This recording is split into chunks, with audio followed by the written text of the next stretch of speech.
Oh, that was a nice little smooth. Did you notice a little transition? It was smooth as I got into there. Thank you very much for joining me. My name is Rudi Lickwood, and you are, of course, tuning in to Keep It Real, the Keep It Real chat show. It's where I get an opportunity to interview people I thought that Eamon Andrews should have been interviewed years ago on that seat. Do you remember Eamon Andrews? Remember This Is Your Life? Do you remember Michael Aspel was the other geezer who did it as well? And I thought, you know what I mean, since lockdown, I thought, well, we might as well have our own. There's no point in complaining. There's no point in not being the solutions to the problems that we have. Do you know what I mean? So I noticed that quite a few of you came into the room a little bit early. Claire Tong, good evening. How are you? Good to see you, Claire. It's been a while. I know it has been a while. It's been almost too long. But as you know, I've been busy trying to put together some other things, and I've just been jumping over hurdles to try and get stuff sorted out. Simon, how you doing, man? Jeez. Kalavaziz. Good evening, Mr. Lickwood. Good evening, sir. Thanks for being in the room. Carol, man. You're not abroad, Carol. What's going on?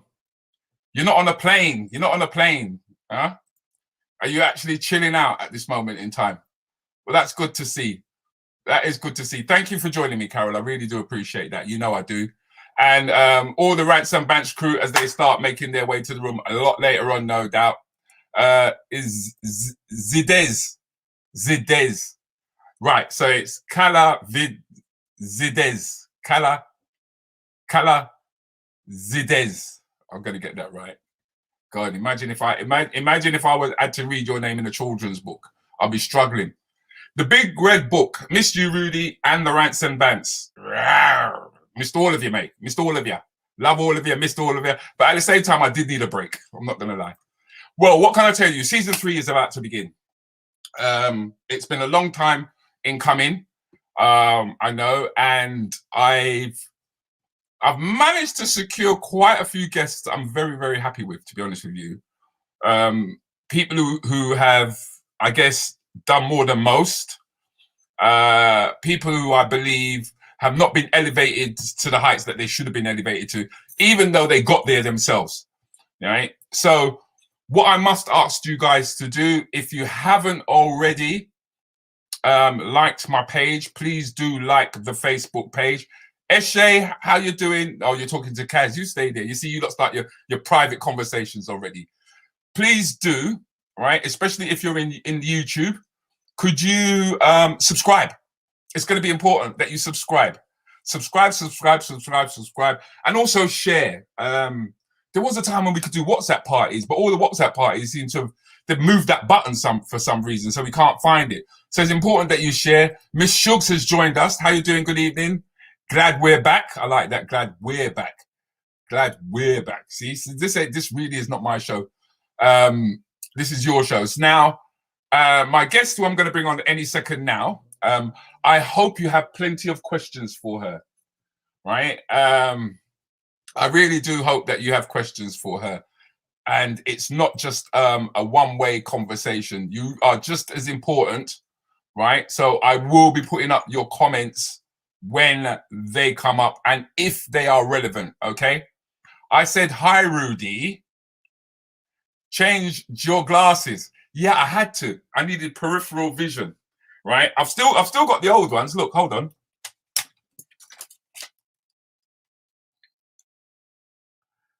I've still got me trusted. These are me trusted. These are the ones that I go to. Do you know what I mean? When these ones go missing. But I thought I'd get some new ones. Right, who else have I've just seen somebody else enter the room. Trevor, blessings, Rudy. Blessings, my friend. Blessings, Rudy. Evening, Rants and Bants family, and good to hear you. Okay, right. I think that I have kept my guest waiting in the waiting room long enough now. You know what we used to say? Back in the day, black person on TV, and we all used to run, right? Well, this is definitely one of these people who used to make us run. So please give her a nice round of applause as I bring on Rianna Scipio. That made me laugh, Rudi. Is it? Why? Why? Because it's true, though, isn't it? When you said black person on TV, because I think it was quite true. Yeah. Yeah. I'm very proud of that as well. And it's wonderful to meet everyone here online. And thank you so much for that round of applause. No, man, you deserve another round of applause. Never mind that. Never mind that. You deserve it. I mean, my surprise is that you're actually in the UK. I mean, what are you doing? Yeah. Well, I mean, I'm backwards and forwards. I'm from the UK, obviously. I'm from London, but I spent the last 9 years in Los Angeles, in Beverly Hills, and built a fantastic business there. But I have a granddaughter here, who you'll meet, I think, in this program, at least online. And she's become the apple of my eye, Rudi. So I can't stay away. Okay. Because I mean, I noticed that you said your granddaughter, who I know you're extremely proud of. Hi, sweetie. Hi. Say hi. This is Gigi. I'm Aura. You're Aura. And who am I? Gigi. Gigi. See you later. Bye. Well, come on, Rudi. You can see why, right? You know what? I'll be honest with you. What I do see is that age, they are cute. They are cute at that age, right? Well, she's been cute at every age so far. She's coming up for 4, and she's been cute at every age. And by the way, yes, I'm not grandma. I'm not even grandma. I'm Gigi. That's why I noticed she called you Gigi. That's right. I'm Gigi. How did that come about? How did Gigi come about? Well, she actually has a sort of an adopted grandma, if you like, because my mum passed away. We're jumping right in now. She died in 1982. And 82. So I had sort of a mother figure, if you like. And she calls herself grandma to both my daughter and my granddaughter. So I had to find another name. So my name's Gigi. Okay. There's somebody who remembers you, believe it or not, from when you Rianna turned on the Christmas lights in Harlesden in the 90s. Wow. Hi. I can't see the monitor, so I can't see you. Who that was from Simon Duane. Simon. He's the one with the fantastically long name. Right. I remember that, actually. Funnily enough, I really remember turning on the Christmas lights in Harlesden. I remember I had a really cool, like, Little Red Riding Hood coat, a red velvet coat with a hood on it, and it just looked so Christmassy and fly. So yeah, I remember that, Simon. Well, you know what? That's when we had proper snow back then. I mean, it's not that I want to talk about the weather, but I do remember that we had real snow. I'm not talking about the sleet and slush that we get nowadays, but we had proper flakes of snow. You could come out in the morning and you would find that the pavement was like 3 centimeters deep, and every step that you made in your Wellington boots, right, left a print that you would jump into other people's prints. I remember that back in the day. I do remember that back in the day. And I believe it was Lendon Lumsden who actually arranged for you to light up Harlesden on that given day. Right. Yeah. Right. I mean, he actually phoned me. When he found out that you were going to be interviewed, he actually phoned me to remind me of that. So you've got a few people in the room who are actually saying good evening and welcome, Miss Scipio. That is Claire Tom. Claire is saying good evening to you. Good evening, Claire. I know this young lady. Audrey Scott is also in the room. Hi, Audrey. Hi. Yes, man. Legendary reggae singer. Working very hard at the moment with the reggae fraternity. She's saying that you're looking very nice. Thank you, Audrey. I can't see you, but I'm sure you're looking just fine too. She always looks fine. That's the thing. Right. She can't. You know what? The thing is, I feel sorry for Audrey because Audrey can't come out of her house without makeup. She can't, man. She can't do it. She look Chris all the time. She look Chris all the time. Miss Shug says, yes, you do look nice, but in actual fact, she uses the word cute. Oh, thank you. I love it when women compliment other women. Yeah, you guys can do that. You guys can do that. We get cool names. Do that, Rudi. Come on, guys can compliment guys too. But Yeah. I just find it really special when a woman finds the time to actually say what she's thinking to another woman. I think that's a gesture of love, and I really, really appreciate that. Thank you. Well, I know you're holistic and all of that, but I think that when women compliment one another, they're saying, at least she ain't wearing the same dress as me. That's what. Oh, God. Jasmine Dale is saying, good evening, Rudi and Rianna. Jasmine runs Heart of Talent. She's been putting on shows in Brent Cross currently, where she's trying to, I guess, work with the youth. She's working with the youth, actually. She's going to be touring London pretty soon, doing about the 32 boroughs, with a view of working with children who can sing, dance, work behind the camera. She's offering them mentors. She's doing a lot. That lady is really and truly doing a lot. People keep on popping in saying the Ice Lady is saying good evening as well. Hi, Ice Lady.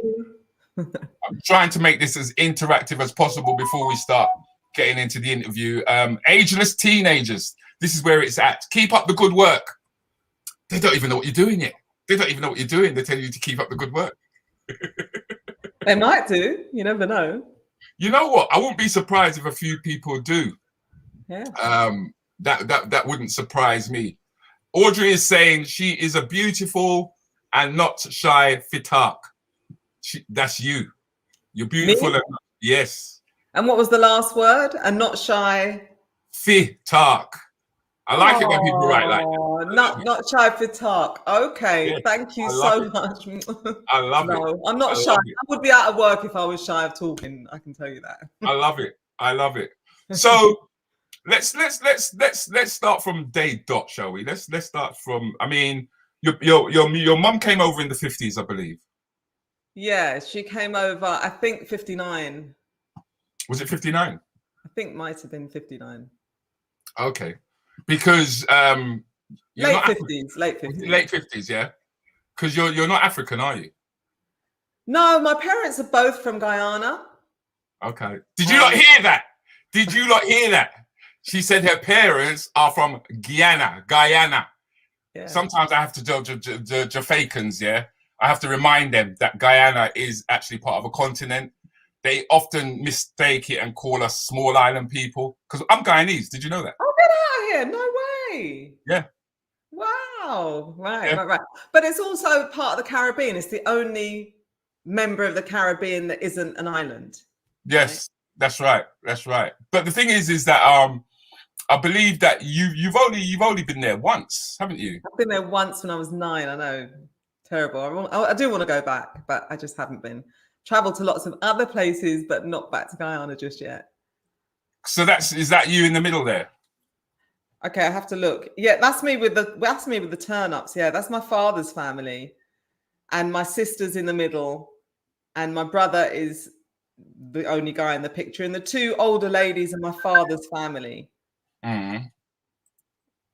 And that's right. Me. And I have to say, those turn-ups don't even judge, right? Those turn-ups were so fly in their time. They were called bell bottoms, as I remember. Bell bottoms, and they were from M&S, and I felt so stush. Yeah, but M&S, if you were going to M&S and getting your stuff at that point in time, right? Before we started talking about Slazenger and all the them kind of brands, yeah. M&S was the place to go, especially when it came to your underwear, to have decent underwear and stuff like that.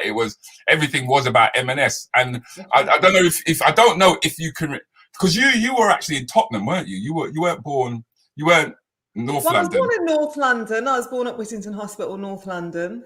And then we lived in sort of the Wood Green area for quite a while till I was about 9 or 10. And then we moved to Tottenham. So was you here for the riots? Did you get a couple of trainers and stuff? No, I was in LA actually. It was so funny. I came in and someone said Tottenham is on fire. Right. I was in Los Angeles and I just couldn't believe it. Couldn't believe how that whole thing flared up and took off. Yeah, I don't have particularly fond memories of Tottenham. Not Tottenham in and of itself necessarily, but they were really hard years for me. Those Tottenham years. So my hope was that after the riots, there would have been some kind of regeneration. Okay. And I think there's more likely to be regentrification, right? But that's what seems to be happening. I mean, Brixton no longer looks the same. Brixton. That was a shock. That was a complete shock to me. When I came back in 2019, because obviously I came back 2-3 times a year while I'm there. I'm always backwards and forwards. But in 2019, I just hadn't been to Brixton, and Brixton had been a stomping ground for me because I DJ'd at Choice FM. I was a journalist at New Nation newspaper. I was always doing local community events in Brixton. So I was almost like a kind of honorary Brixtonian. And then when I went and saw it, Rudi, I could not believe how it had changed. And Brixton Market in particular, it's just not Brixton Market anymore, right? So fast. It isn't. It ain't. I mean, I remember for me, Brixton was like the black capital. That's right. It was like the black capital of England, as far as I was concerned. I remember the first time I actually stepped out of Brixton train station, and I looked at the concrete, and I swear to God, this is exactly what I said. This is the true Maca concrete. And I put my foot down, and I went, yes, man, I stamp on the Maca concrete. Oh, God. I mean, I put stand, you know what I mean? And I could smell the aromas coming out of the market and what have you. And it did open my eyes because I hadn't really seen at that point in time black commerce. I didn't see it. I didn't see black people with shops. I didn't see it until I went to Brixton, and then I kind of went back to Harlesden, Willesden, and I thought, this place is crap. Look at it, run down, you know what I mean? But it's like, no black people that own nothing around here. But Brixton kind of gave me that feeling of that kind of aspirational sense that I could actually do business, I could actually achieve stuff. But tell us though, what was it like for you growing up in the Tottenham area? Because I've put up an image of you and your brother. You must be about 3, 4.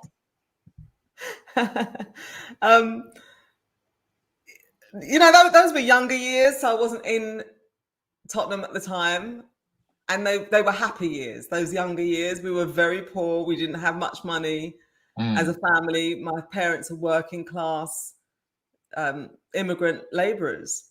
My father really invested his life into the National Health Service. He was a porter at Whittington Hospital, and he worked there almost from the time he came to England to the time he retired. And my mother worked in various places, had shift work. I don't know if people remember that. So both of my parents were never home at the same time. They would literally play tag. Right, I hear that. So it was really my teenage years, and they were lovely years. They were my younger years, and they were wonderful years. We lived in Wood Green. We had a beautiful house on a little street, and we could play out in the street I don't think you can play out like that now. No, not at all. I really enjoyed those years. It was really, well, my mother died. She got ill when I was 14, actually. Okay. And she had a stroke. And so for 2 years, from I was 14 to 16, I looked after her. She was completely disabled down one side. And when I say looked after her, I mean, how well can a 14-year-old look after anybody? The best of their ability. Well, not really. You know, I would have done, I was one of my regrets, silly to regret, right, when you're 14, but I wish she was here now to be able to care for her. Okay. But she passed when I was 16. So really from the age of 14, I would say life just fell apart. And they were very dark years. And those were years that I spent in Tottenham. Really lost, really dark. And so I think that's my association with Tottenham, if you like. I know that it's home and a loving and happy place to many people. It wasn't that experience for me. Okay, because I've got a picture of your mum here. Yeah. Here's a picture of your mum right there. Oh.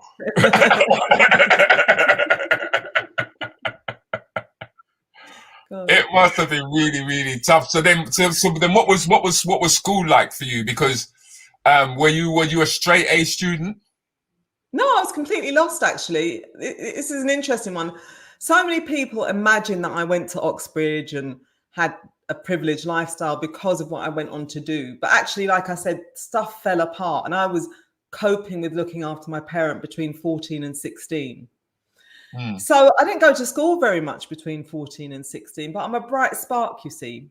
Okay. So the school that I was going to, which was Hornsey Girls, had the same headmistress for about 30 years. Like my sister's 11 years older than I. My sister-in-law was about 15 years older than I, and they both had the same headmistress at the school. And she had a policy that you'd be able to pay for your GCSEs. If you didn't pass your mocks, you could pay for them. And if you passed your GCSEs, you get your money back. And if you didn't, you would lose it. Whoa. So I was kind of depending on this. And of course, just before my GCSEs came, in between my mocks and my GCSEs, which by the way, I failed my mocks miserably, a new headmistress came in and she said, absolutely not. No, I'm not going to let her take her GCSEs. Now, two teachers at school, Miss Marmer and Miss Dargavelle, Miss Mudd and Miss Dargavelle. Miss Mudd, she sounds like a terrible Mudd. She actually went on to be a Labour councillor, and there's a bit of a scandal around her because there was some sort of sex scandal around her. But that was not my interest. She was the kindest person I have ever met, because they called me up at home and said, get yourself in tomorrow. We're going to fight for you. We're going to advocate for you. And they did. And they would call me up every morning, because those years were really hopeless, lost years for me. You can imagine living in a house where I'm trying to care for my mother, nobody caring for me. It was really chaotic.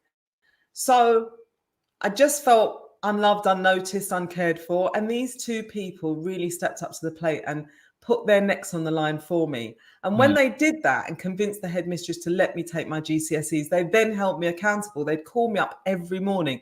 Are you awake yet? Are you out of bed? Are you in the shower? Are you out of the door? Now, that is love for you. And I'm forever grateful to those two women. I have no idea where they are now. But they got me through, and I've nailed my GCSEs with flying colours. And to be honest, because of the circumstances, when my mother died when I was 16, I knew that I had two choices, Rudi. I had to make it big, or I would end up staying where I've been put. And I do believe that we do have so much more self-determination than we believe. You know, we don't have to stay where we've been put. And that was where I decided. I just made a decision that I was going to be something more. And then, actually, what's probably not on record is that I got pregnant. I was a teenage pregnancy. I gave birth to my son, Alexander, a week before my 18th birthday. And he passed. He died. So there was a lot of trauma, a lot of grief, a lot of trauma. Wait, hold on. You're saying that your son passed away? Yeah, he died. Yeah, he was born. He lived for 4 hours and then he passed away. I was just a week before my 18th birthday. And I knew that after he passed, that I had to take a leap. I had to bet on myself. There was nobody betting on me. And I would have still been in the place that I was put until now. My life would have been very different had I not made that decision. So I really dragged myself up after But the thing is that you went into fashion and makeup, though. Which is... Yeah, that was kind of my route. That was definitely my route into media. And this is how that worked. So I started out as a makeup artist. I had a job in Harrods at the makeup department, and I fell in love with makeup. I'm an artist. I love art, and I think that makeup is just art for the face. And so then it progressed. I was doing makeup for models on fashion shoots. And the owners of Style magazine at the time, I don't think it exists anymore, Neil Kenlock and Patrick Berry. Patrick Berry, that isn't Patrick's choice. Yeah. They were the ones who came to me and said, look, and I was also doing pirate radio at the time. So I was doing Fresh FM. We were climbing through windows to get to work. To get a phone call in the morning and say, the studio's moved to this block of flats somewhere. Those are the fun days, though. And that's where I honed my interview skills. So I interviewed you're talking about reggae music, some of the reggae greats, Gregory Isaacs. Yeah, absolutely. No, Maxi Priest, that was before Maxi Priest's time, really. Was that before, Yeah, I think it was a bit before he was kind of in vogue. But we you know, Dennis Brown, some fantastic artists I was able to interview and gain my confidence as an interviewer. And then Neil actually came to me, props to Neil, came and said, look, you should be on TV. You should be on TV. Before you even got there though, so what is it with this group? Because you had an early singing career, didn't you? Yeah, I did. Yeah. I sang at Ronnie Scott's. That was actually during my, I think it was, I'd already become a broadcaster, and I love music. Music is, in the beginning, there was the word, right? I love sound more than I love vision, to be honest. And so I had a band. We did Ronnie Scott's. We did some wonderful stuff. And those were really fun times, really fun days. I still have a little bit of an itch to do music. Hold on, you never know. Whoa. So what sort of music? Because this looks like you lot weren't doing reggae music, Dessa. That ain't reggae music. No. It was kind of acoustic. It was kind of alternative music. It was a bit folksy because I love all different types of music. I think the one type of music I can't stand is contemporary country. Okay. Pop country music. But I have a love for music. If it moves me, it makes me feel all right. So it was kind of like a bluegrass. I don't know if you understand that genre, but it was not at all. I was watching Top of the Pops. Not at all. I weren't. Right. So it was kind of a folksy kind of vibe. Little bit of Stevie Wonder, kind of some of those chords in there, mixed in there. So it was good fun. It was different. It was original. I mean, because I'm looking at it and I'm thinking they look like a kind of a mix between, I don't know, punk rock and hip hop. I wasn't sure. I was really trying to pitch and try to work out what kind of music you lot must have been doing at that time. You know what? Semi is so funny. Semi, the black guy with the kilt, just put that on during the shoot. He just said, "Look, we just wanted to just disrupt a little bit, you know, right? Okay. Just kind of, how often do you see a black guy in a kilt?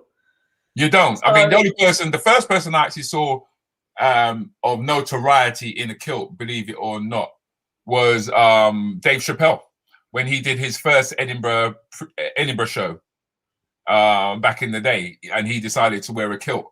Other than that, it's very rare to see black people wear a kilt. But believe it or not, as we talk about being Guyanese, right? My Guyanese name, the origin of it is actually Scottish, right? So what is the name? I'm part of the clan. I'm part of the Ross clan, right? And not only that, but I also know my clan colours. Have you worn a kilt, Rudi? Yes, I have. Did you wear anything under it? Yes, of course I did. Do you know, I didn't want nothing. I didn't want nothing dragging on the floor. I had to make sure. Right? I had to make sure. Everything was tucked in. But yeah, it was my brother and my sister who traced it right back. And my brother's a Rastafarian, right? And if you trace your lineage far enough, you can go back and claim land. And he went to Edinburgh in a kilt and everything, and told them that he's come for his land. Right? He went to the registry office. Right? Dressed up in a kilt. They fling him out though. They did fling him out. But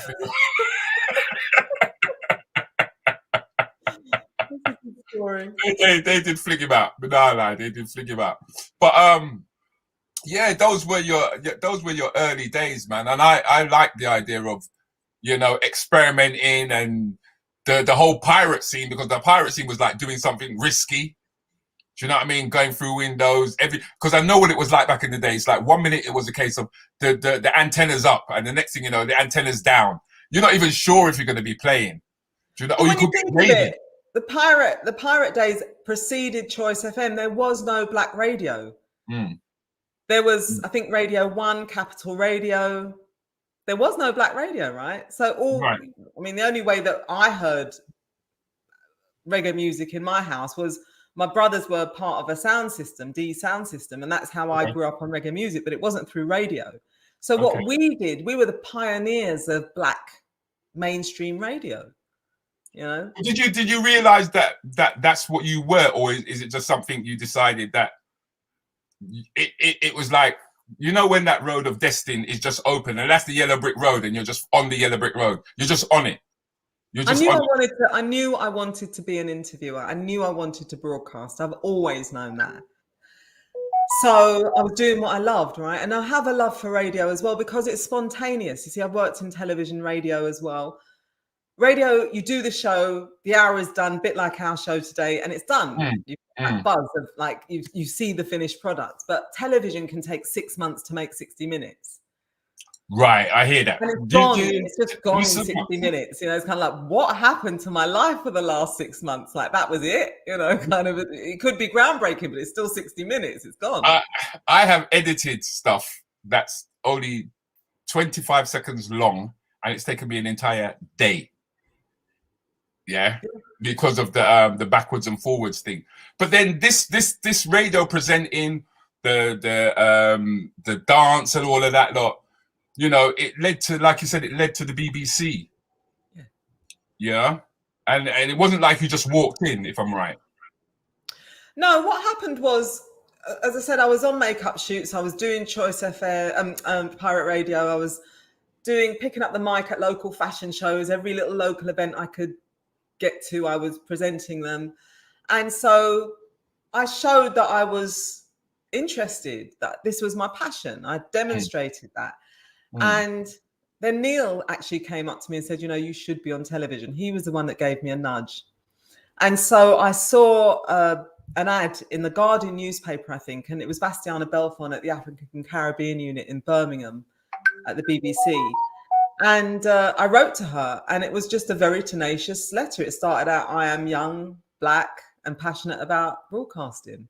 And so I sent a headshot to her, and I didn't hear much back, but I kept on sending tapes to her. I sent I think, you talked about Harlesden. So the Stonebridge, is it Stonebridge Centre was opening?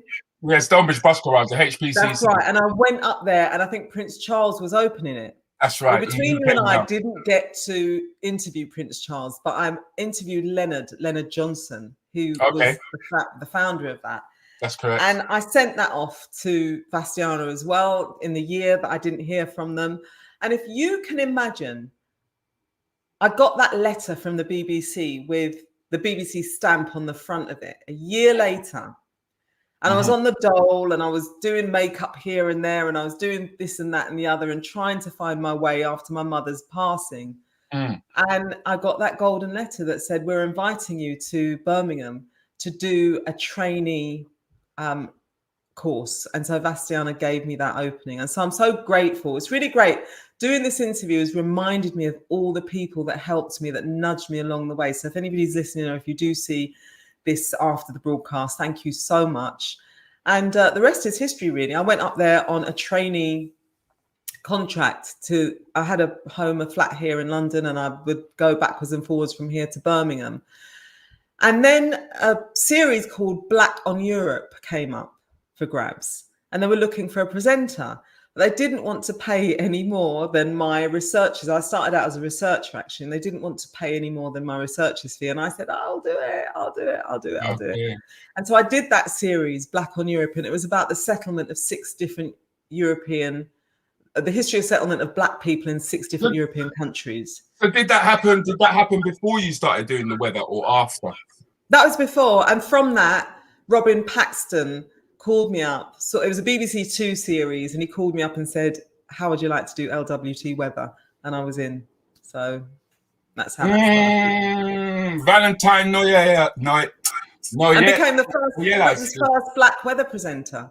Yes, you definitely were. There's no, I don't think anyone can take that from you. After a bright start, we're going to have thickening cloud and rain and broken cloud and some heavy showers for the rest of the week. That's it from me. See you next year. Have a good one, Alistair.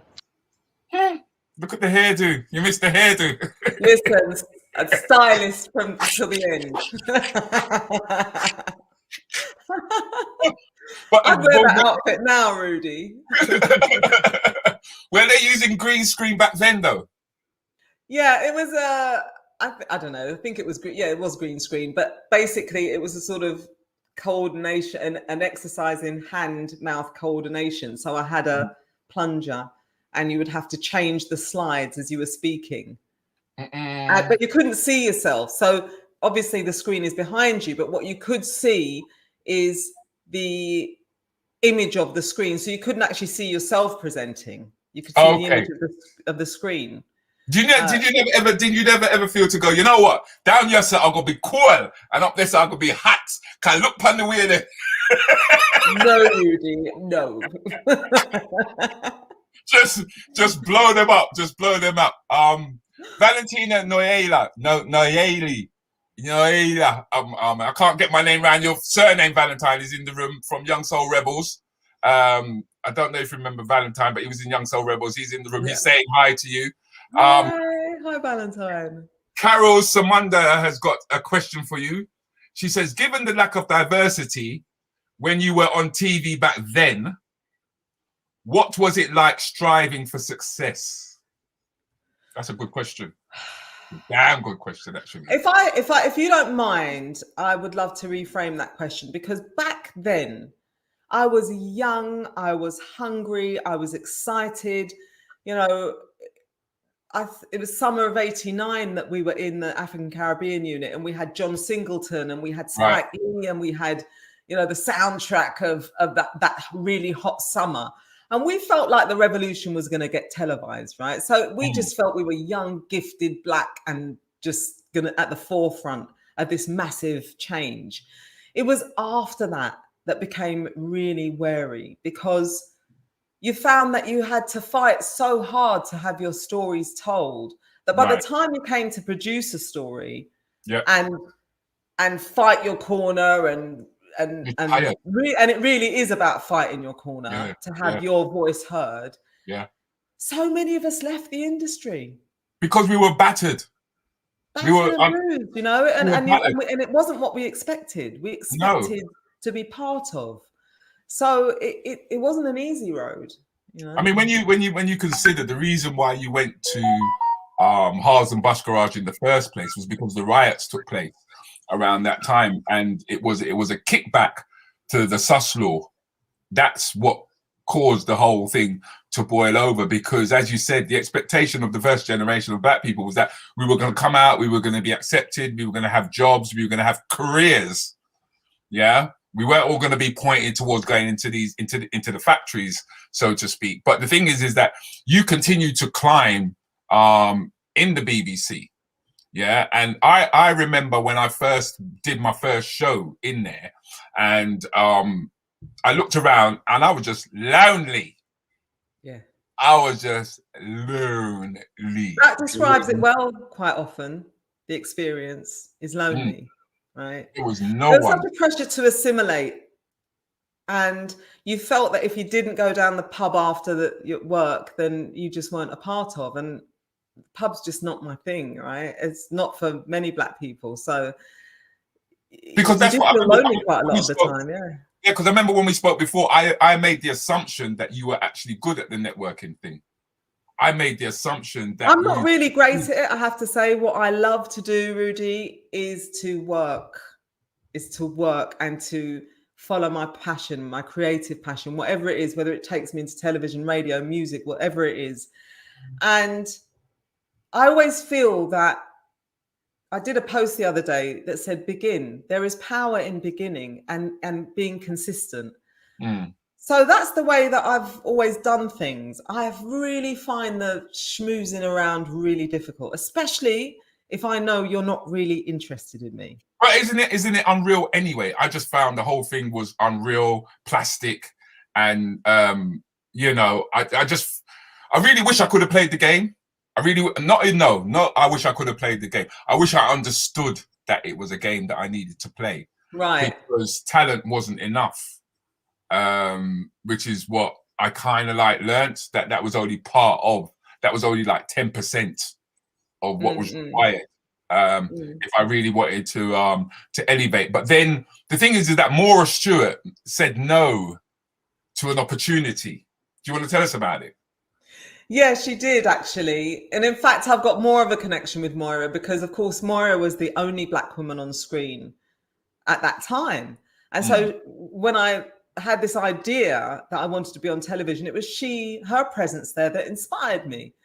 And I wrote to Moira and asked her if I could go and shadow her. Well, between you and I never did hear back from Moira, but I ended up being in the studio with Moira, and she did remember my letter. I said, you remember I wrote. So I did, so when people write to you and ask you for a leg up, give it to them, right? Because you never know, they might just make it. And I did. And in fact, Moira and I are dear friends, and I love her dearly. So but she turned down Black Britain. She was the first pick for Black Britain. Now, Black Britain we did, I think, 4 series from the BBC News and Current Affairs department. It was the only Black series that came from that juggernaut of news gathering. Yeah. And so we broke so many stories. And I was the presenter of Black Britain very, very proudly. It's probably my personal proudest series. Because you interviewed Doreen Lawrence, didn't you? Yes. Yeah. I had the privilege of interviewing so many incredible people. I didn't interview Lewis Hamilton, but we broke that story when he was going around in a go-kart. When he was a little boy. He was a little boy in a go-kart, and people were seeing that this little boy had talent, and we broke that story, right? We started the Daniel DeGale movement for him, so we really had a big impact on that. We broke so many stories, and I'm so grateful for that, because also most of the team were Black, so we had so much fun. And in fact, we're having a reunion. Would you believe it? We're having a 25th reunion, all of us from Black Britain, on the 30th of this month in my private garden. So Hero, did you wait in your where? In your where? I have a garden. No. There was a word before that you said. It was private. Yeah, it's kind of nice. Yeah, it is kind of nice. It is kind of nice, because the thing. But you weren't an easy. I must admit, you didn't pull back when you interviewed. You actually went in. Yeah, I did. Yeah. I think I'm one of the. I have to say, I think I'm one of Britain's treasures when it comes to interviewing. I'm probably one of the best interviewers in this country. In fact, Ian Wright. Hold on. Don't say nothing. Don't say anything. Everybody saw what he said. I watched the footage. I couldn't see what he said. Not really. It's just that you want me to say. How would you expect the press and the public to condemn Schmeichel if you yourself would not? I can't condemn him, really, because as much as it might not have been a nice thing to say, me myself, I've said off the cuff, on spur of the moment things, and they might have offended people. As the Spice Girls top the chart again, we talked to the 22-year-old band member from Leeds, who within 12 months has become a multi-millionaire and sold over 30 million records. Do you think you were chosen as 1/5 of the Spice Girls because you were Black? Yeah. I think just to show, between the 5 of us, we look completely different. And I think that in itself is a message that you don't have to be one colour or dress all the same to get on. Yeah. You don't have to, and Posh Spice also proved that you don't have to be able to sing or have talent. I remain silent. I'm not surprised. Yeah, but as a comedian, that's my job. That's where I step in. Do you know what I mean? That's where I actually step in. But from there, the doors just started opening up. The doors just started. All of these different programs started coming your way. We had the Watchdog, if I'm correct. What was that like? Watchdog. Come on. Yeah, it was a flagship program, right? Everybody knows Watchdog, and Holiday. And then I co-hosted a series called UK's Worst with Nick Knowles and Newsroom Southeast. So, I've done so many of the most popular television programs in Britain. I'm really proud of that. But they were challenging as well. You actually, to me, you came over as being fearless. It was like, there isn't anything that they're going to put in front of me where I'm going to say, man, I do it. You understand? Nothing. No, nothing. I'll tell you something I bet you didn't know. There's a huge trade in dangerous wild animals right here in the UK. And even more surprisingly, most of them are sold illegally. Now, my question to everybody in the room is: how many of you lot would have gone in a cage knowing that there's lions out there, lions, you know, and a python? What are you doing with a python around your neck, Rianna? What are you doing? It was, see that last still, my face was like, when they said you got to get in the vivarium with the python, that was what my face was like, really? And there was a guy with a gun sitting right next to me, by the way, the snake man with the gun. Mm-hmm. So he would have shot that anaconda. But I got that in one take, Rudi. I was not going to hang around with that snake like that, because I'm actually terrified of snakes, terrified of them. Even the thought of them, I can't watch programs with snakes on them. But you're right. If I was asked to do something, I was going to do it. And then with the lion, would you believe it? This is a great coffee table story. I actually bought a lion called Rosie. I purchased one. We decided for UK's worst pets, it was pet shops. But we decided to see if we could buy a lion in England. Just put the word out. So we used this really shady looking guy to just go on the road and like say, no, you know, I want a lion. You know, if like, so because people would have recognized me. Mm-hmm. And then someone said, yes, Basildon Zoo was closing down for mistreatment of the animals. And they were selling, but there was no plan for the animals. You know, whoever it was that closed them down, but they didn't make any provision for where the animals would go then. So they were just selling them to anybody. So what was that? Was that up on the morning? I couldn't believe it. On the morning, pull up in a white van, and we made it look as dodgy as possible for the cameras, for the, you know, for the show, just to show how dodgy the deal was. Okay. And I bought a lion, and I traveled in a little white van, like tiny little white van with a little metal thing between me and Rosie the lion. Like, and Rosie the lion was slightly sedated, so she was kind of like, because you can't put them out completely because they might just die. Aye, yeah. But it was kind of like just looking at me all the way from London to the West Midlands, because we took it to a really good zoo, and then Rosie went off to Africa. But we got the royal vet knocked off. We broke a national news story because who showed up with Rosie the lion? None other than the Queen's veterinarian.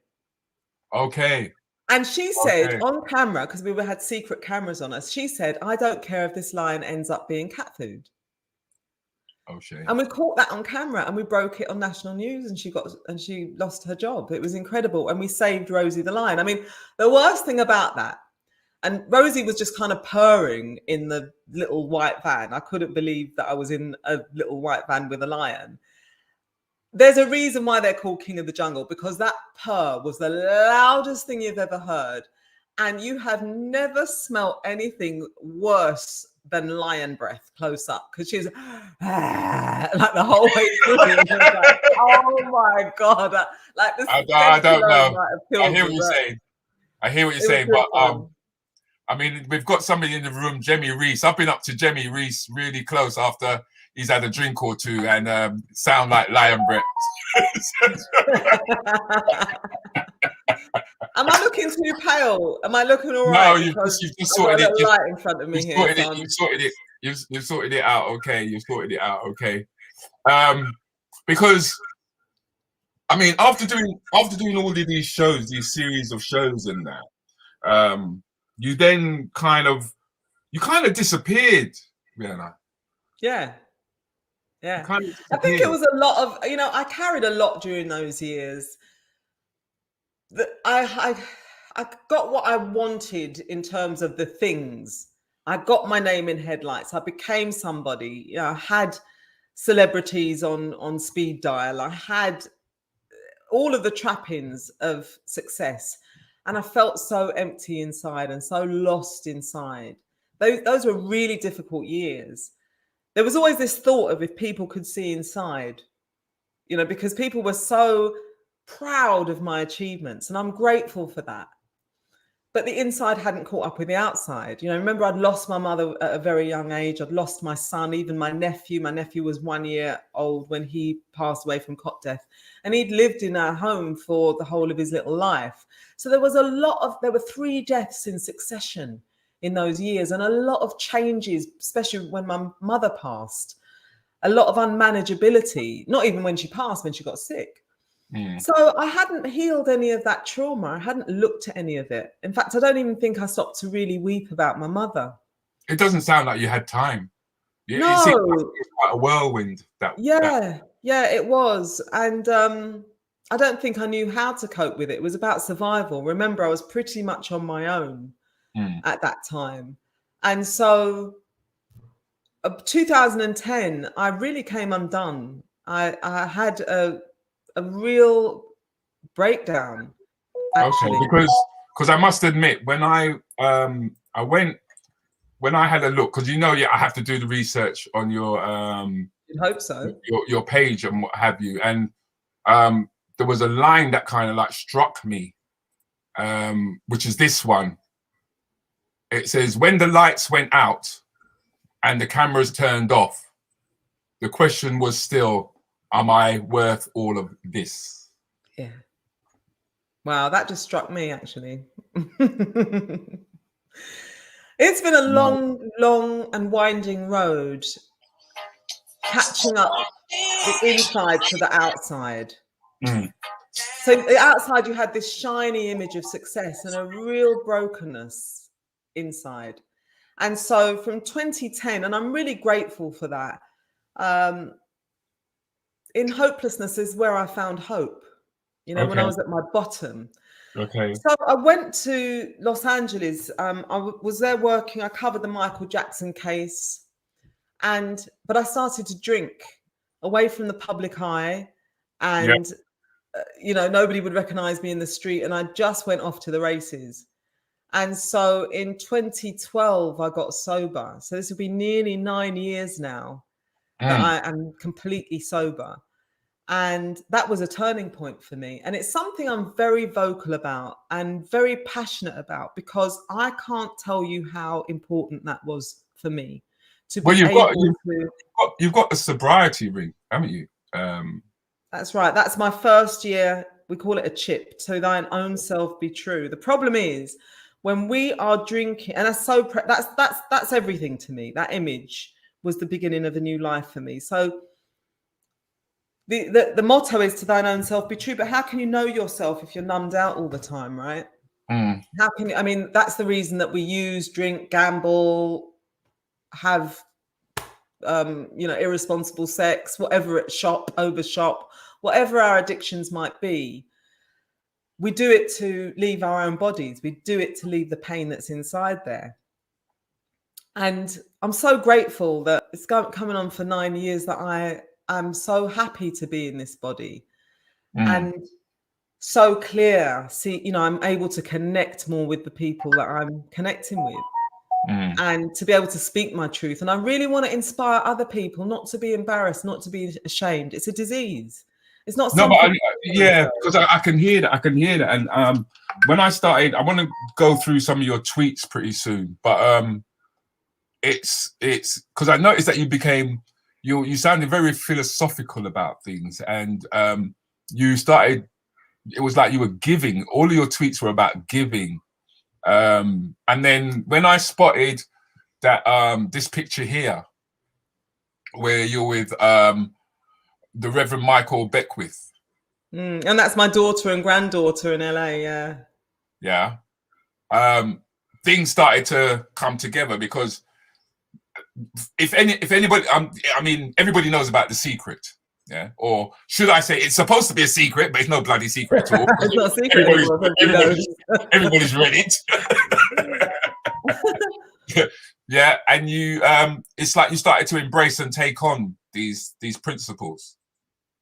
Yeah, and my life completely changed. I was very close to Reverend Beckwith when I was in Los Angeles. And I got to sit down with Deepak Chopra as well. I don't know if you have heard of him. No, tell us a bit. Tell us. Well, he's a modern spiritual master. He's very well known. He's written probably 25 books. He works with Oprah a lot, Deepak Chopra. I bet a lot of people listening have heard of him. And so I was able to sit down with him as well. Marianne Williamson. That was... Los Angeles is a funny place. It's they call it it's the city of angels. That's what Los Angeles means. But there are the dark angels and the angels of light. There is so much sadness in Los Angeles, but there is so much healing and recovery as well. And that's the lane that I got into and became so passionate about it because it changed my life completely. Yeah, because I mean, you went on, you not only that, but you went on to winning awards while you were out there. I mean, here we are seeing you started coaching. Yes, yeah. I started Rianna Scipio soul coaching. I've changed it since because it's so not like soul coaching is not a British thing. It's not a London thing, you know.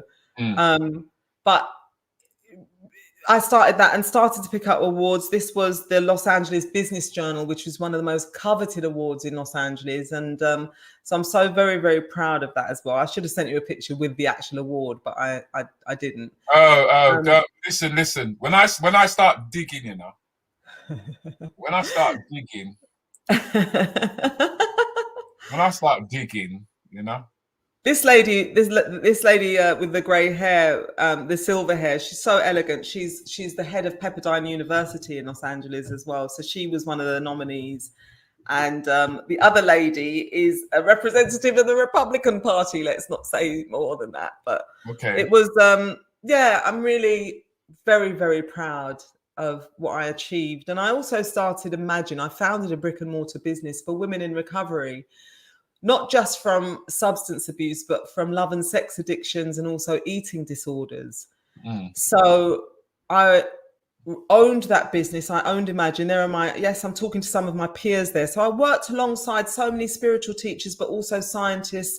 A lot of these women and men in the rooms are therapists and experts in the field. And so I taught and learned from them as well. And it's just become part of my life because I see the change that can come, you know. I feel so much richer than I did the first time around. So I'm so grateful that the inside has caught up with the outside. Okay. And I want to pass on that message, especially, you know, Black women. So many Black women come up to me anecdotally and just whisper in my ear and say, you know, I'm doing a bottle of brandy a night in my house.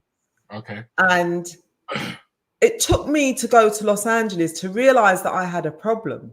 To be fair, I've always had a little romance with alcohol. You know, just kind of went off to the races when I went to Los Angeles, but I've always drank too much.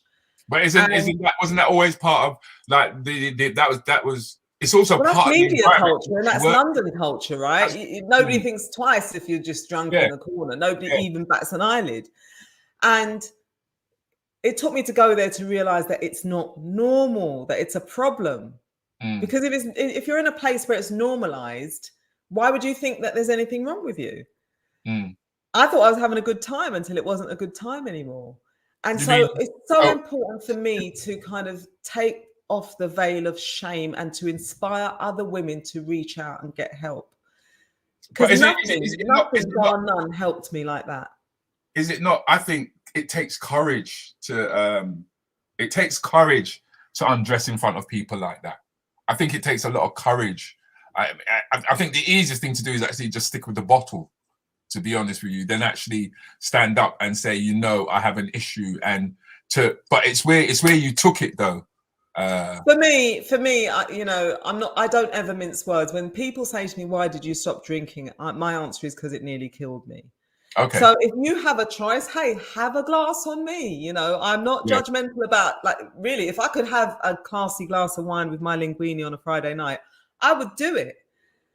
But for me, that wasn't my story. And I have to be honest. I have to be really, really blunt about my story and my journey and hope that it can reach one other person. And I know that in Los Angeles, I worked with hundreds of women who owe their lives to the teachings that I was able to deliver. I can't say that it was me because I do believe that the word moves through us. It doesn't come from us. I was grateful to be able to deliver it. Well, allow the comments, allow them to say, a lot of them want to actually say stuff to you. And Simon wants to say that when I went on your website a moment ago, that the quote has got me teary-eyed. Yeah, because that's what I'm saying. You were open and honest, and you've put it on the internet at that. Claire Tong says, congratulations, 9 years sober. Thank you. She's got several hand claps there. Simon has come back and said, Rianna, you are a true inspiration to many. Infinite love to you. Jemmy is saying, real talk, some dark angels for real that you actually went through, because you've shown us that. You have had an awesomely amazing career. Afra has just now said, love this interview. Thanks for keeping it real. Yeah. Because at first, I listened to when Rianna said, "Oh, you guys can ask me well, maybe whatever you want to." You can see me realizing what I'm saying while I'm saying it. Like, really? Eshe would like to say, "Well done, Rianna." Thank you, Eshe. Zipper Tafari is like to say, Rianna is a very intelligent black woman. I'll take it. Titus Bernard has just said, great show. So take note. But the thing is that we're not going to actually stop there. All right. I'd like you to tell us a bit about this image that we're looking at. So that's Imagine Transformational Living. I felt I became so passionate about, I started to work with women one-on-one, face-to-face, to help them to recover from addiction. And then I raised funding and opened Imagine. And this is Imagine. So it was a 12-bed residential for women who had come undone, basically. And as I say, from eating disorders, love and sex addictions, and substance abuse addictions. And so I devised programs at Imagine, worked alongside some of the best in the industry, learned from them, they learned from me. I was able to see what worked and what didn't, and see the light come on in the eyes of these women. And these were, I mean, it wasn't cheap to be at Imagine. So you imagine that the privilege don't suffer from so many of the things that everybody else does. And they do. Okay. They do. You know, I mean, I worked with senators' daughters and a top international model and even a spy. I thought she was, you know, because some people come in there and tell you stories, right? So one woman came in and said, I'm an international spy. And we were like, yeah, right. Yeah. And we looked her up on the internet, and there happened to be a program where she was talking under a pseudonym as a spy, like a proper show, a proper TV show. It was like, wow, she really is a spy. So I worked with some of the most wealthy women in Los Angeles, in America, actually, probably around the world. And what I started to realize was that at its heart, trauma is trauma, right? And there are so many ways that we can receive that trauma. There's the microaggressions, the stuff that's just in the air. We're seeing so much stuff coming out with, you know, the Me Too movement and Black Lives Matter, and, you know, they're all aggressions. It's all aggressions. And so many of us have carried it with us in silence and not spoken out. I'm so proud of this moment that we're in, where people are really talking their truth about things that they were ashamed to talk about before. I was looking at a documentary just last night about the modeling industry. I can't remember the fellow's name. I think it was on Netflix. But just like, you know, the Weinsteins of the world or whatever, right, the same things going on in the modeling industry, where women were being abused and so on and so forth. And so I hope it's the beginning of a healing period for everybody. And although we might have our own experiences regarding race or whatever, I have to say that I see that the heart is the heart. Love is love. Love isn't everything. Love is all there is. And so when we can harness the power of love, the supreme power and wisdom of love, we can heal everything. And it starts with healing ourselves. That's it. That's our job, is to heal ourselves, right? So that's the work that I do. And I love what I do. And so that started at Imagine, that photograph. And I'm very proud of Imagine and what I built. And by the way, I was the only Black woman again in the recovery industry in Los Angeles, working in a brick and mortar business in a sea full of every other business was Jewish owned. And I was the only Black person and the only Black woman. So I'm proud of that as well. That wasn't easy either, but I did it. But I find that, I must admit, I do find that some black people thrive in being the only black person, and they feel threatened when another black person enters the room. No, I don't feel like that at all. I'd love there to be more black people in the arena. It would be so much easier. It's just not going to stop me. It's not going to stop me. Because this is it. You're very hands-on, and it's like you just want to do everything. This is, I mean, I watched this clip of you producing a show, and that is you doing everything. You're doing everything. Producing, directing, lighting, sound, everything. By the way, you people, go on Facebook and look up Gershon Reed and click on that link and give me a comment, because I put that up on Facebook and I got like 2 people respond to it. And the program's finished, it's packaged, it's done, and it's really beautiful. That was a pilot that I produced over lockdown. How do I spell it? How do I spell it? Gershon Reed, Gersh. Yes. And Reed, R-I. So basically, I did produced a pilot over lockdown, and the idea was, I thought, look, why can't there be a black Richard and Judy? Yeah. Right? And of course, Richard and Judy were in a relationship. But why can't we show a black man and a black woman in a really strong friendship?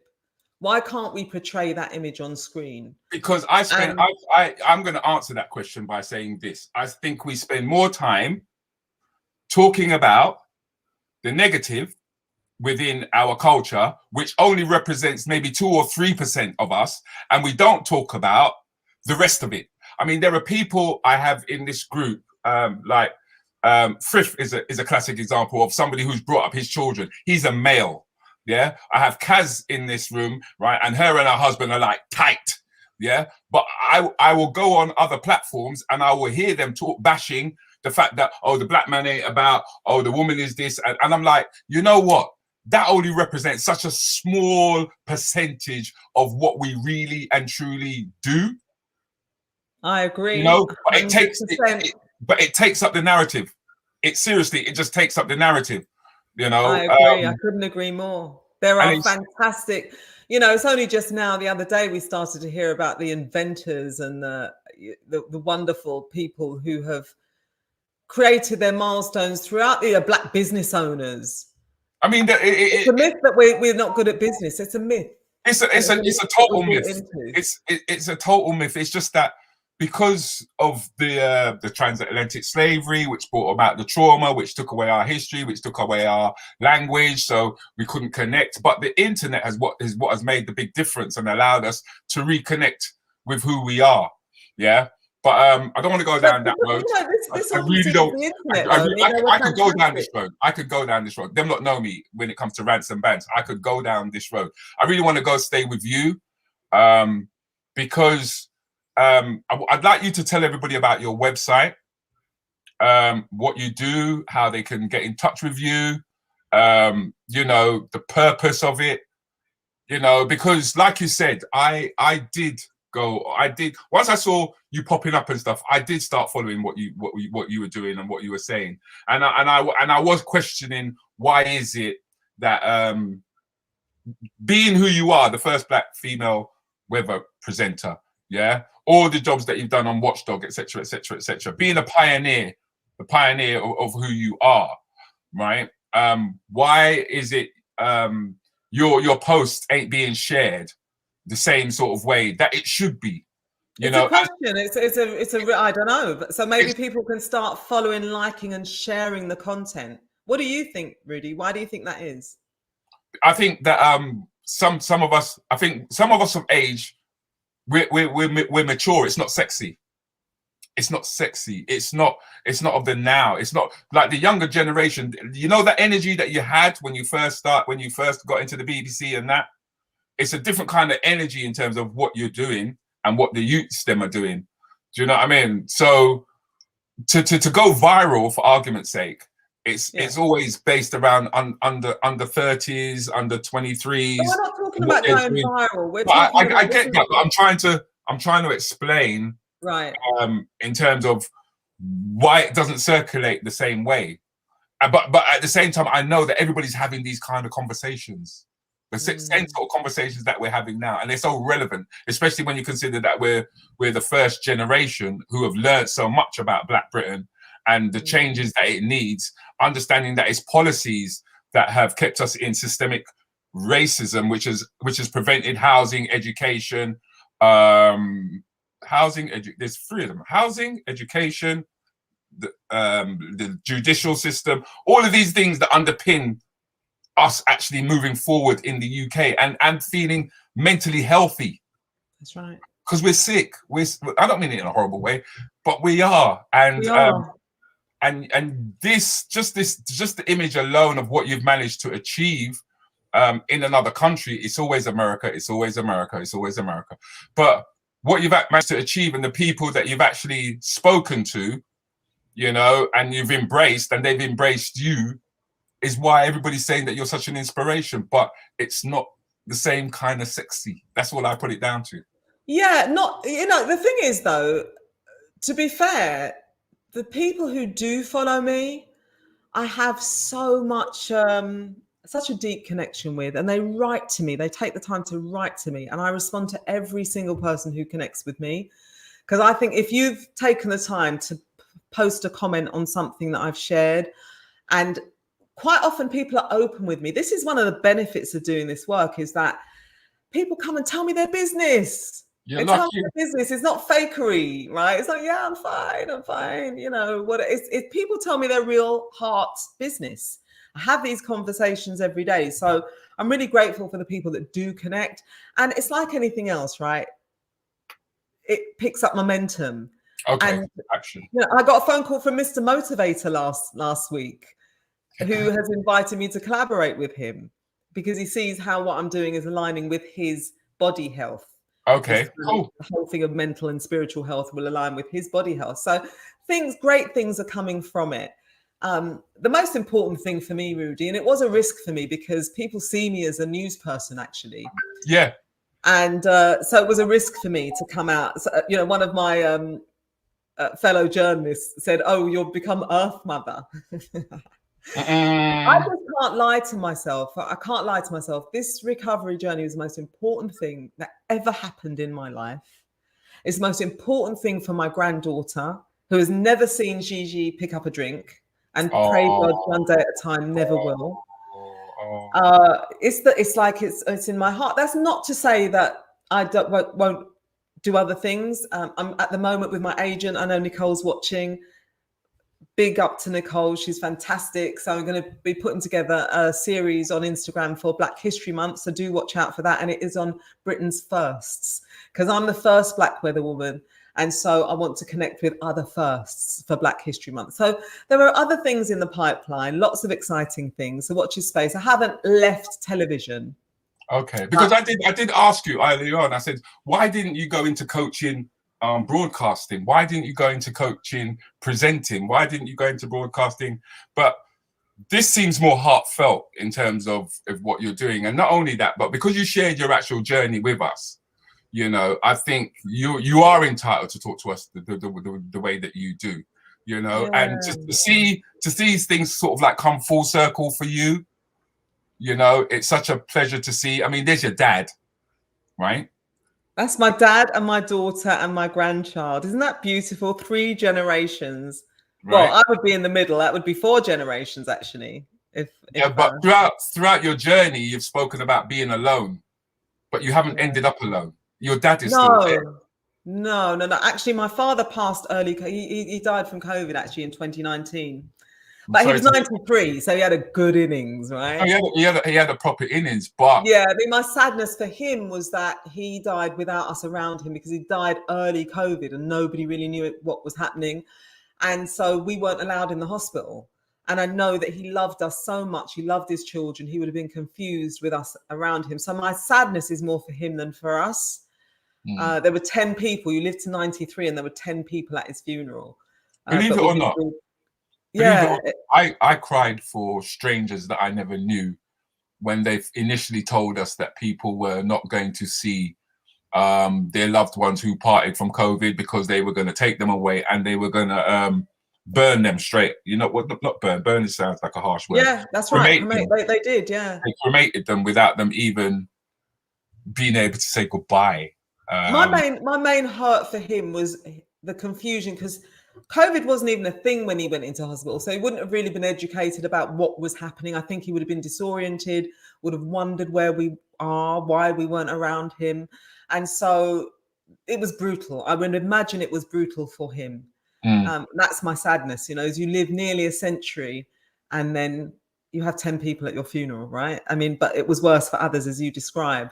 Yeah. So yeah, I mean, life is good and very good. I'm teaching. I have a program called Heart Remedy Formula, and you can find it at riannascipio.com. It's easy to find, riannascipio.com. I'm sure one of the guys will put it in the comment section for us. Yeah, I'm not saying you dyslexic already, so please put it in there for me. Scipio.com. No, I mean I get on with it, but it's not something that I really shout and scream about. But the thing is though, we can see that you're radiating, and it's such a joy to see. There you are with, have I got the right? Is that correct? That's my son. That's your son? That's my son, Arisha Tammy. He's 23. And he's just wonderful. He has a business. Okay. He's an earth man. He's a Rasta man. Mm-hmm. And he loves to work with the earth. So he's got a gardening business. I'm so proud of him. I'm so very proud of him. Well, at least you didn't. Normally when a child said they're gonna lux up, that's the time to leave the house. Whereas I don't believe that. I want him to express himself the way that his heart is, and he really is. When I say he's an earth man, he's an earth man. He's a Rasta man at heart, and let him be as he is. And I think it's hard enough. What I find is quite sad is that second or third generation of our children still feel like guests in the land that they were born in, and so I find that really hard, so if he wants to express himself any which way he does, he's a really wonderful young man, and I'm so grateful for that. It's my son. Thanks, bro. I knew someone would put up the your website. Thank you. They're pretty good in this group. They're pretty good. They really are. I mean, a lot of the guests are chosen based on their suggestions. And that's the way I've tried to grow this platform organically. And well done you, Rudi. Well done you. No process, but I mean, it's the way that I think it's the way to go. I've also got an image here of, hold on, where is it? Here you go. That's my daughter. Look at them at the Apollo Theatre, Look at them. That's right, in New York. That was for her 21st. I took her to New York for her 21st, and we had some fantastic fun. And so that's Ruby. Right, Rianna, I've exceeded the time. I did say an hour, right? And we have been on for an hour and 23 minutes. Wow. Believe it or not. I know the time has actually flown. So I will give you guys the next 3 minutes. I will give you an opportunity to ask any question. She said you can ask her any questions. So please don't hold back. Thanks for stepping into the room, Paul. That's Paul McKenzie. He's another guy who does a lot of really good work. Paul McKenzie is the kind of guy I don't want to hang around, because wherever I hang around him, something has seriously gone wrong. So it's like Columbo, McLeod, and all those kind of people. You kind of go, hold on, somebody I got dead soon, somebody I got dead soon, because you're here, right? He's like our black investigator in terms of what's going on in the community, how we can improve it. As he shows all sides of the community. He's a great guy to be around. A great guy to be around. That's why he's laughing, because he knows exactly what I mean. But yes, stop. We love that chat, Rudi. Stop it, man. Right. Never mind me. Any questions for Rianne, because I'm gonna have to let her go. Okay. And don't forget, Simon has put her website up. The details are there. Please do go on there. Please do check out her Instagram. Please do check out her Twitter. I'll show you. I'll give you a quick glimpse of the type of stuff that you will see on her Twitter feed. Well, I don't know about Twitter. I like Twitter's kind of dead there, but like Is it? Facebook So and Insta is better. it's But Facebook here's the and thing. Instagram. When you go onto the website, make sure you sign up for the newsletter to stay in touch with me. And also sign up for, you've got 3 free gifts there as well. So they're free. What, you're giving away stuff? Don't tell them you're giving away stuff. Right. I like this. These are the sort of things that grabbed me when I went on your Insta. And you said the idea of purpose for most of us equals pressure. How about focusing on passion and playfulness to lead you to your purpose instead of getting there? And then you've got close brackets to a life's work relationship that isn't you. Close brackets with gritted teeth. Honing what you love is honoring your God self. Yeah. I believe it. I really believe, you know, life is so short, so fleeting. I think that passion leads you where you need to be. You know, we're so hung up on what we think other people want us to be. And so this was what really made me decide to come out with what I'm passionate about, which is helping people to get the inner freedom that I have. Because so many people are suffering. I mean, there was just a report about the way people are using drugs and alcohol over lockdown, the rate of mental health, suicide amongst men, you know, all sorts of things. And so I focus on relationships because it's all about relationship with self. And I like that because you bring it back to.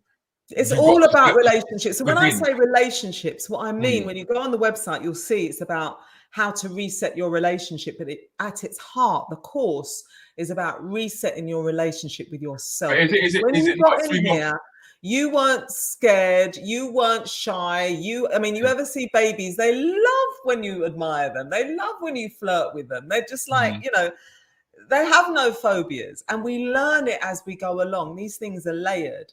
And so the course is about resetting your relationship with yourself, but it has a ripple effect.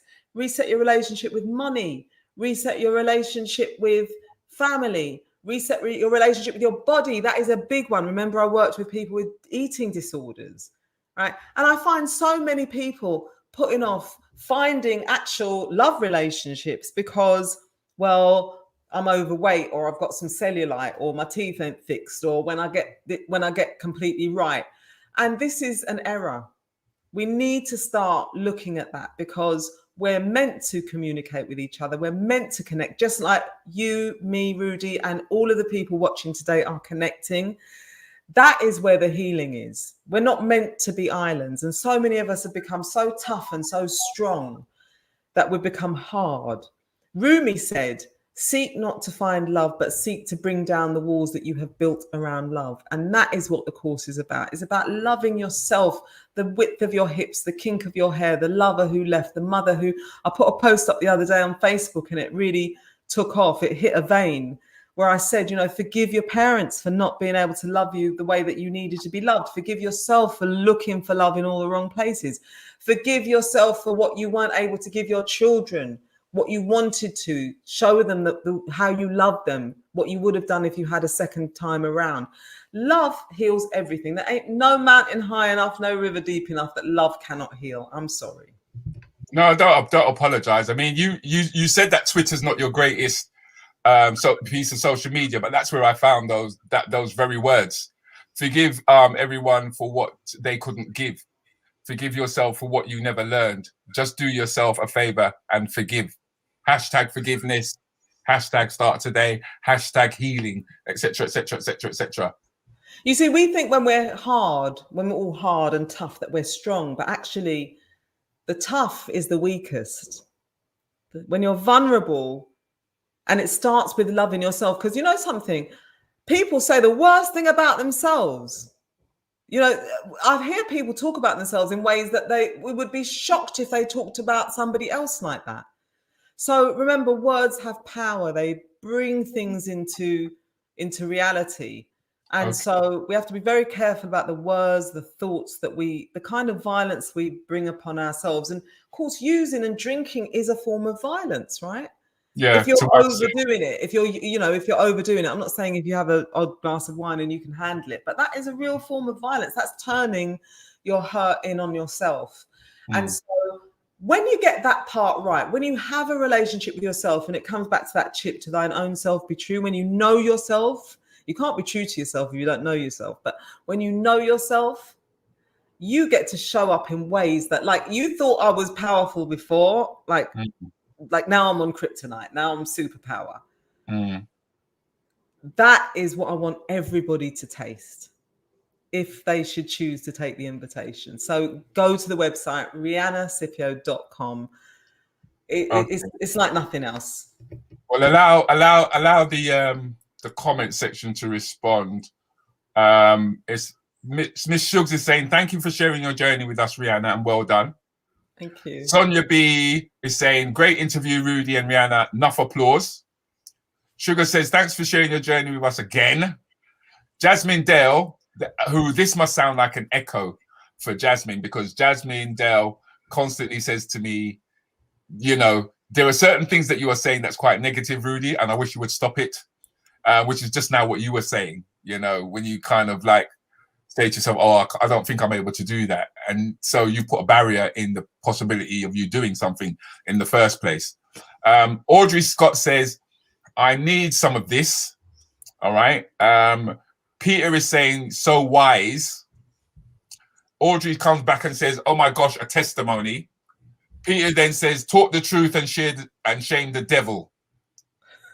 Simon is saying, thank you, Rianna, for your words of wisdom. I told you this is what got me when I started reading your posts. Shugs is saying, real talk. Peter is saying, some would say the word is a spell. I'm not sure what that is, Pete. But I know you're getting deep on me now, bruv.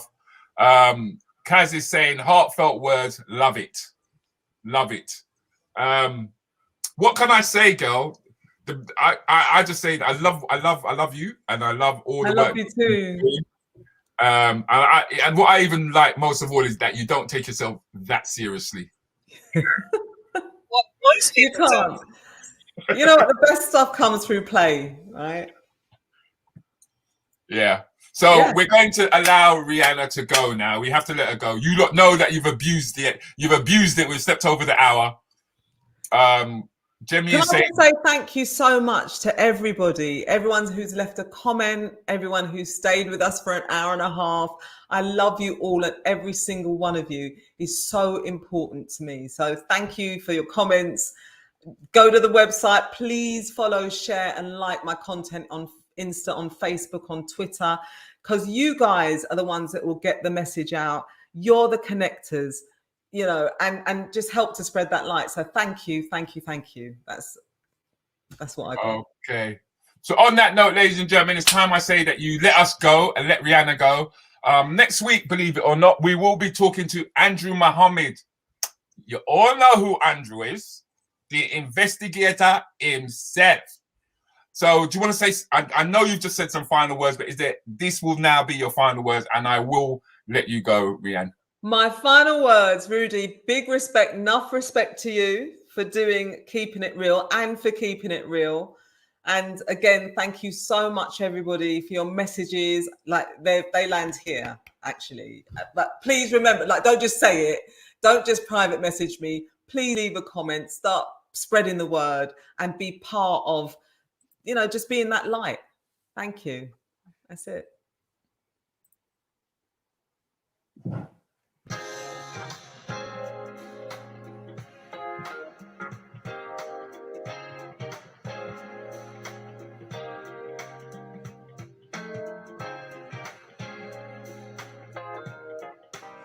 Greetings, my name is Andrew Mohammed. I'm one of the proud directors of the Westside Young Leaders Academy.